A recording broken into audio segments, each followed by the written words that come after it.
Good morning to all. आज हम BSc part 2 की ऑप्टिक्स में आने वाले टॉपिक विपथन और नेत्रिकाओं के बारे में बात करेंगे।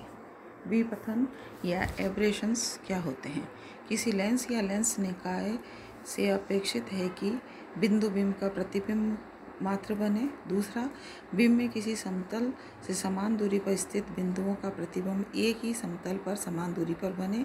तथा तीसरा, प्रतिबिंब का रंग बिंब के समान हो।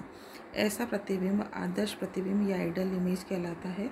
आदर्श प्रतिबिंब स्पष्ट, चमकदार, परिवर्धित या मैग्नीफाइड वास्तविक समरूप के समान बनता है। जब बिंब से प्रकाश किरणें लेंस निकाय की अक्ष से लघु कोण बनाती है, लेंस निकाय का द्वारक छोटा होता है तथा लेंस के पदार्थ का अपवर्तनांक आपतित किरणों के रंग या आवृत्ति पर आश्रित नहीं होता है, तो आदर्श प्रतिबिंब की कल्पना यथार्थ हो सकती है।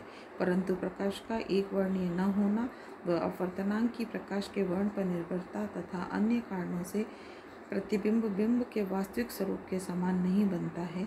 वास्तविक लेंसों से प्राप्त प्रतिबिंबों में दो प्रकार के व्युत्पन्न पाए जाते हैं। ये व्युत्पन्न या दोष दो प्रकार के होते हैं। पहला, एक वर्णीय व्युत्पन्न या मोनोक्रोमेटिक एब्रेशन। यदि एक वर्णीय प्रकाश को उपयोग किया जाए तो भी लेंस द्वारा बने प्रतिबिंब में कई प्रकार के दोष उत्पन्न हो सकते हैं। मुख्य एक वर्णीय दोष निम्न होता है। पहला, परिशुद्ध स्पष्टता की कमी, लैक ऑफ प्रिसाइज डेफिनेशन। जब तक बिंदु बिंब से लेंस निकाय द्वारा उत्पन्न प्रतिबिंब केवल एक ही बिंदु नहीं होता तो प्रतिबिंब अस्पष्ट होता है। बिंब की स्थिति के अनुसार इस प्रकार के प्रतिबिंब दोष तीन वर्गों में विभाजित किए जा सकते हैं। फर्स्ट, अक्ष पर स्थित बिंब के लिए प्रतिबिंब में परिशुद्ध स्पष्टता की कमी गोलीय व्युत्पन्न या स्फेरिकल एब्रेशन कहलाती है। दूसरा, अक्ष से अल्प दूरी पर स्थित बिंबों के लिए उपरोक्त दोष कोमा कहलाता है। तीसरा, जब बिंदु बिंब से प्राप्त आपतित किरणें तिर्यक संकीर्ण पुंज के रूप में प्राप्त होती हैं तो प्रतिबिंब का दोष अबिंदुकता या एस्टिगमेज्म कहलाता है। दूसरा, क्षेत्र वक्रता या चित्र वक्रता, कर्वेचर ऑफ फील्ड। इस दोष में बिंब के एक ही तल में स्थित बिंदुओं के प्रतिबिंब समतलीय न होकर भिन्न भिन्न तलों में स्थित होते हैं। थर्ड है विकृति या डिस्टॉर्शन। बिंब व प्रतिबिंब की आकृतियों में समानता की कमी विकृति या डिस्टॉर्शन कहलाती है। अब दूसरी तरह का जो एब्रेशन है, पहला हमने देखा था मोनोक्रोमेटिक एब्रेशन, अब हम कह रहे हैं वर्ण व्युत्पन्न या क्रोमेटिक एब्रेशन। यह दोष प्रकाशीय उपकरणों में उपयुक्त लेंसों के पदार्थ के अपवर्तनांक की प्रकाश के वर्ण अर्थात आवृत्ति पर निर्भरता के कारण उत्पन्न होता है। एक पतले लेंस से भी भिन्न दूरियों पर भिन्न रंगों के प्रतिबिंब प्राप्त होते हैं। इसके परिणाम स्वरूप श्वेत प्रकाश प्रयुक्त करने पर किसी भी स्थिति पर प्रतिबिंब के किनारे रंगीन दिखाई देते हैं।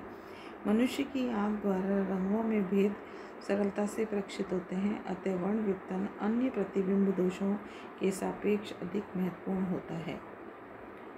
प्रकाशीय उपकरणों के नेत्रिकाओं में गोलीय व्युत्पन्न तथा वर्ण व्युत्पन्न विशेषकर महत्वपूर्ण होते हैं, तो हम इन दो के बारे में ही डिटेल में पढ़ेंगे।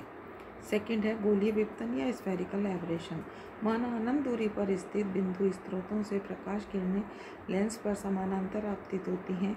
लेंस के मध्य भाग में आपतित किरणें अक्ष के निकट होने के कारण उपाक्षीय किरणें कहलाती हैं। इन किरणों का लेंस द्वारा विचलन कम होता है। माना ये किरणें अक्ष पर बिंदु FP पर फोकसित होती हैं। लेंस के किनारों पर आपतित किरणें सीमांत या मार्जिनल किरणें कहलाती हैं। इनका विचलन पराक्षीय किरणों की अपेक्षा अधिक होता है, जिससे ये लेंस के निकट बिंदु FM पर फोकसित होती हैं और उपाक्षीय व सीमांत किरणों के मध्य भाग की किरणें लेंस द्वारा FM से FP तक विभिन्न बिंदुओं पर फोकस हो जाती हैं, जैसा कि चित्र में दिखाया गया है। संक्षेप में लेंस के भिन्न भिन्न भागों की फोकस दूरी भिन्न भिन्न होती है, जिसके कारण एक बिंदु बिंब का प्रतिबिंब एक ही बिंदु नहीं बनता है, वरन उसके प्रतिबिंब भिन्न भिन्न स्थितियों पर प्राप्त होते हैं।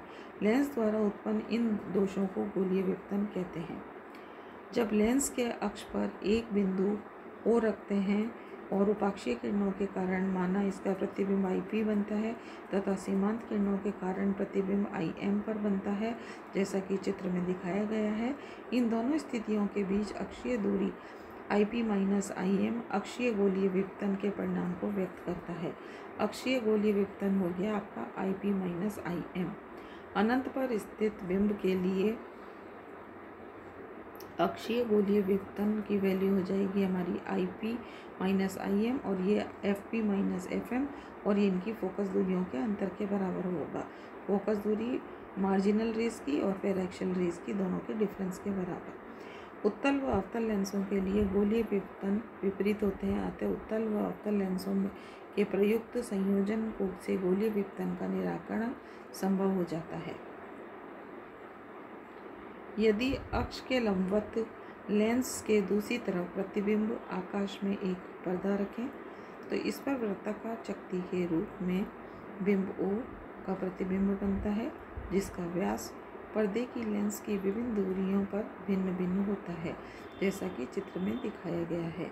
पर्दे की स्थिति XY पर प्रतिबिंब का व्यास न्यूनतम हो जाता है।